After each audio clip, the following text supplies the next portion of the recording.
faithfulness. The Lord's faithfulness is great, and it's something that he wants to produce in our lives. Well done, good and faithful servant. Those of us who've been entrusted with the gospel, the good news of Jesus Christ, have the great privilege of passing it along to others.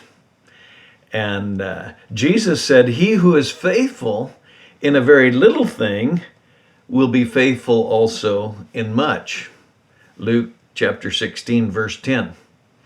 I want to apply that to our lives today. Those of us who have been entrusted with the gospel, and particularly those of us who've been entrusted with the joy of abiding in God's word and really sinking our teeth into the great gospel of grace. Paul wrote to Timothy in his last letter, and he said, the things which you've heard from me in the presence of many witnesses, these entrust to faithful men who will be able to teach others also. I've noticed that in this last letter that Paul wrote to this young Timothy, he talked about guarding the gospel and proclaiming the gospel widely.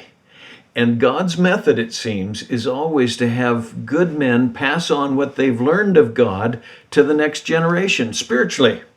So Paul says, the things you've heard from me, Timothy, pass along to faithful men, entrust to faithful men who will then be able to teach others also. You have 4 spiritual generations in one verse, 2 Timothy 2, verse 2. Paul to Timothy, to faithful men, and those faithful men will then teach others, the 4th generation. And that's how God's gospel gets passed along. And what a privilege for you and me. And I often illustrate it with a little 4-link chain. And, they always say a chain is only as strong as the weakest link. And Paul is talking to Timothy, and he's saying, find faithful men who will be able to teach others also. And many men I've given a 4-link chain to, and they've carried it on their keychain as a reminder, because you and I who have met Christ and then found the joy of his word to feed our souls, we need to pass that along to others. And so I want to encourage you to challenge faithful men in your life that you've found to be faithful. Look for faithful men and then challenge them, teach them what you know, and then challenge them to teach others.